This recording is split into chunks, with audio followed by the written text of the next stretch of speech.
2014 में मोदी जी की गवर्नमेंट बनने के बाद उनका पहला स्टेटमेंट था कि देश के 22.5 करोड़ लोग जो गरीब हैं हम उनका जीवन स्तर ऊपर उठाएंगे।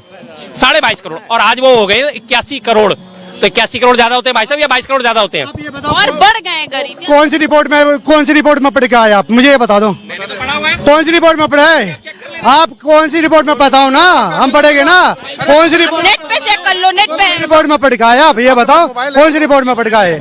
कौन ये बता देंगे। आप ही का तो गृह मंत्रालय ने रिपोर्ट जारी कर रखा है कि जिस देश में 80 करोड़ लोग फ्री राशन लेते हैं, लंबी लंबी लाइन लगाते हैं राशन लेने के लिए, उस देश की दुविधा क्या है बताओ। जब लोग जो किसान 2 मिनट अधिकारी छोड़िए, जो किसान मेरी अरे बात तो सुन लो पहले बात सुन लो। अरे बात सुन लीजिए, बात सुन लो जवाब ले रहे हैं। 2 मिनट बात पूरी होने दो, पहले सुनो।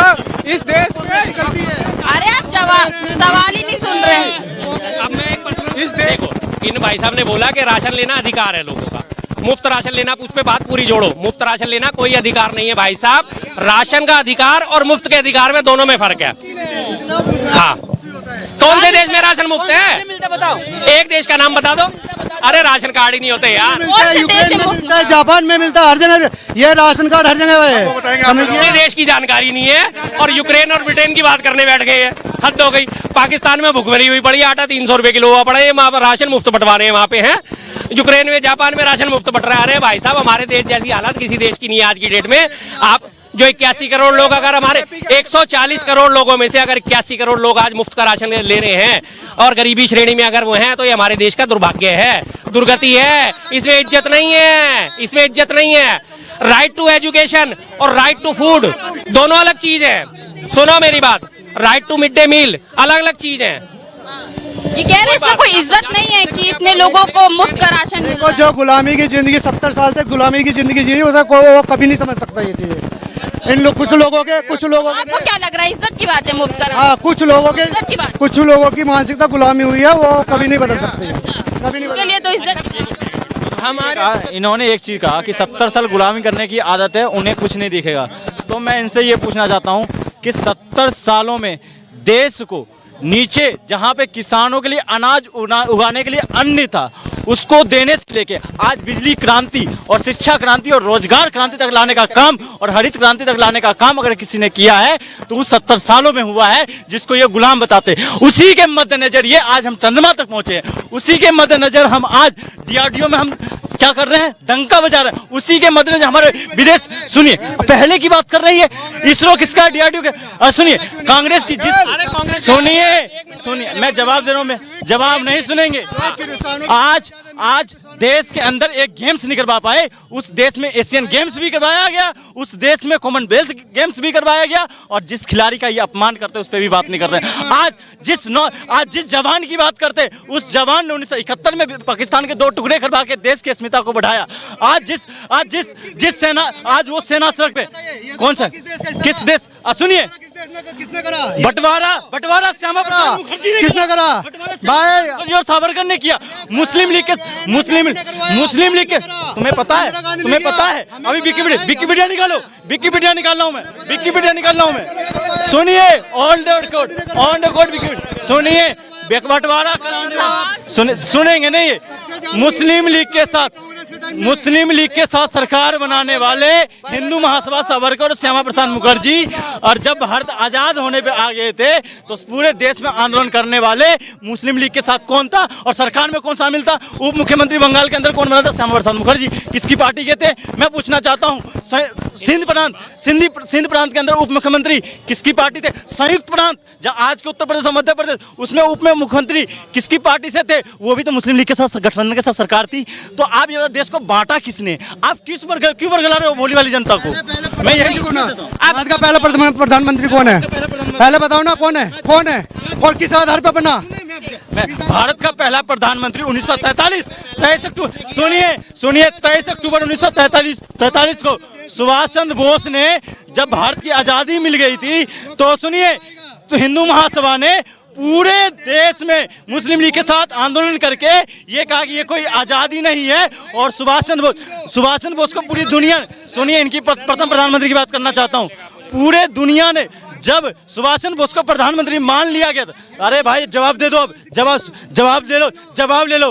अरे नहीं, जवाब सुन लो। बात ऐसी है, एक हो गया, अब सुनिए, बात ऐसी है, आप बस एक सवाल का जवाब दीजिए, बंटवारे के पेपर पे हस्ताक्षर किसने किया?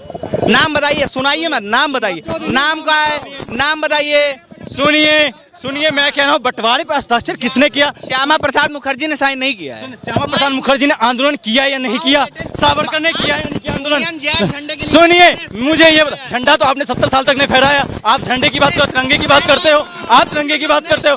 मैं किसने लाल राहुल गांधी को राष्ट्रगान नहीं याद है यार? नेपाल का राष्ट्रगान गा रहे हैं, नेपाल का राष्ट्रगान गा रहे हैं राहुल गांधी। एक मिनट, इनको मैं जवाब दे देता हूँ। हाँ सुनिए, इधर आओ। हाँ, स्टोव में कोयला की बात कर रहे हो तो अंगीठी को इंग्लिश में क्या कहते हैं? बताओ, बता दो। नहीं पता मुझे, आप बताओ। स्टोव ही तो कहते हैं, और क्या कहते हैं? एक मिनट यार, बेतु की बातों पे उतरोगे तो बेतु की बात सुनोगे फिर। अंगीठी को इंग्लिश में स्टोव ही तो कहते हैं फिर। हाँ अच्छा, आप उस बात पे आ रहे हो तो आपके फिर मोदी जी की मैं उतारूं छिलके? मोदी जी, अच्छा बिल्कुल। तो इस हिसाब से तो गैस की गटर की गैस से चाय बनाने वाले को भारत रत्न मिलना चाहिए, पहली बात। किसने करी उसके? अरे क्यों नहीं कर रहे? सुनोगे क्यों नहीं सुनोगे? अगर आप राहुल जी की बेइज्जती करोगे तो आपको मोदी जी की भी बेइज्जती सुनेगी। तो वो आपके जो मोदी जी है ना, आपके आदर्श है, वो भी इसी लायक हैं। हाँ तो फिर सबसे ज्यादा बेइज्जती के लायक राहुल गांधी हैं। एक नॉलेज नहीं है, राष्ट्रगान नेपाल का गा रहे हैं जाके, और आधे घंटे बाद उनको पता चल रहा है, ठीक है, उनके पार्टी के नेता उनको स्वर्गीय राहुल गांधी बोल देते हैं। ये कोई बात है? किस बातों को लेके बैठे हैं? करनी है, बेतु की बातों पे बात करनी है, या आपने देश के बारे में? हम देश के बारे में बात कर रहे हैं 24 में, और क्या बात? देश के विकास के बारे में बात होगी, कितना विकास हुआ है? आप माइक मत। जी यूएसएसआर सुनिए, बारे में बात कर रहे हैं, अब आते हैं विकास पे, ठीक है। सोवियत संघ, सुनिए पूरी बात। सोवियत संघ रूस जो है, हमसे बाद उसने परमाणु परीक्षण किया है। सोवियत संघ के पास कितने परमाणु हथियार हैं बताइए? कितने परमाणु हथियार हैं? भारत के पास पाकिस्तान से भी कम है। बताओ ना। सुन लो, ये भाई साहब कह रहे हैं कि सोवियत ने हमसे बाद में परमाणु परीक्षण करा था। इनको अभी तक यही जानकारी नहीं कि भारत ने जब 1974 में परमाणु परीक्षण करा था पोखरण में, तो भारत चौथा देश बना था। इससे पहले चीन, अमेरिका और रूस ऑलरेडी परमाणु शक्ति संपन्न थे। अरे यार नहीं पता तो मत बोलो फालतू की। डाटा क्या दिखाई? अपने आप निकालो, डाटा दिखाओ हर चीज के। रसिया, सोवियत संघ 1969। हाँ निकालो, आप गलत साबित हुए तो बेकार की बातें करके बैठने शुरू कर देते था। उसने ऑलरेडी तीन देश बेतु की बातों पे बात करते हैं यार। लो, पेट बम बनाया था रशिया ने, पहले अमेरिका ने, दूसरे ने रशिया ने बनाया था, उसका नाम था फेट बम। दूसरे नंबर पे रशिया था। बातें लेके बैठ गए, बात वो भी बोल रहे हैं ये बात।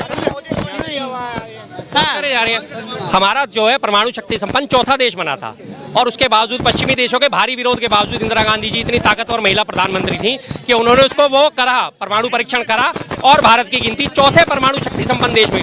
आज हमारे पास 10 से ऊपर परमाणु शक्ति संपन्न वारहेड है, लेकिन हमारा जो गांधी जी का सिद्धांत है अहिंसा परमो धर्मो, हम आज भी उसी पे चलते हैं। हमारा रिकॉर्ड भारत का ये लगा। चुप, बीच में फालतू नहीं, आराम से बात, पीछे हो गए। तमीज सही बात कर रहा हूँ, बीच में नहीं, पीछे होके बात कर। ये वो लोग हैं, पीछे होके बात करो। ये लोग महात्मा गांधी जी, आराम से, तेरे से कोई बात नहीं करी। उंगली मत दिखा फालतू की। बोलने का मौका दे रहे हैं। गांधी के सिद्धांत वाले आज कम्युनिस्टों के साथ घूम रहे हैं कि भाजपा को हराया जा सके। क्या उंगली से बोले? आराम से बात कर रहे हैं। भारत का देखिए बहस नहीं हो रहा है। भारत का लगातार इतिहास रहा है कि अहिंसा परमो धर्मो। भारत हमारे बुद्ध की धरती है। बुद्ध जी जितने 70 साल में एम्स बने उसके डबल हैं इस समय एम्स। क्या आप बात कर रहे हैं? आंकड़े पे हैं। हाँ, उससे डबल हैं। डबल कितने? जितने भी हैं उससे 114 एम्स हैं। 114 एम्स है। बेतुके तुम्हें मेरी सब 114 कितने दिख रहा है? कितने पढ़े लिखे हो? दिख रहा है 114 एम्स है। भाई साहब, पूरी भीड़ के सामने आपके पैर छू लूंगा अगर 114 एम्स निकल जाए तो। सबके पास मोबाइल है। 114 एम्स अगर निकल जाए सबके सामने आपके पैर छू लूंगा, वरना आप यहाँ पैर छुओगे नहीं। छुओगे तो बाहर हो जाओ डिबेट से। डिबेट से बाहर हो जाओ, निकालो 114 एम्स। दावा के साथ बोल रहे हैं कि 114 नहीं है। बाहर नहीं छुएंगे लेकिन नाम वाली कर लेंगे। इनको निकाल लें तो मैं बता देता हूँ तब तक इनके लिए। टोटल भी हमारे एम्स जो है 20 हैं जो कार्यरत हैं, 2 का हमारे ऑलरेडी पाइपलाइन में है और 3 के, एक दरभंगा, एम्स गुवाहाटी और एम्स हमारा हमीरपुर हिमाचल प्रदेश, उनका भी प्रोजेक्ट पास हुआ है। उनके लिए जमीन और ये सब चीजें देखी आ रही हैं। अगर वो तीनों भी जब बन जाएंगे टोटल हमारे एम्स होंगे 25 मिला के। आज की डेट में 22 हैं, जिन 22 में से 5 एम्स जो थे जो ऑलरेडी मेडिकल कॉलेजेस थे उनको एम्स का दर्जा दिया गया है। और 2014 तक हमारे 13 एम्स जो है वो बन के तैयार थे, 13 एम्स बन के तैयार थे। अरे जब आप सुनोगे नहीं तो फिर क्या है, निकालो ना आप 114 की लिस्ट निकालो। 114 नहीं है, फिर क्यों मान रहे हैं मतलब। बिल्कुल बिल्कुल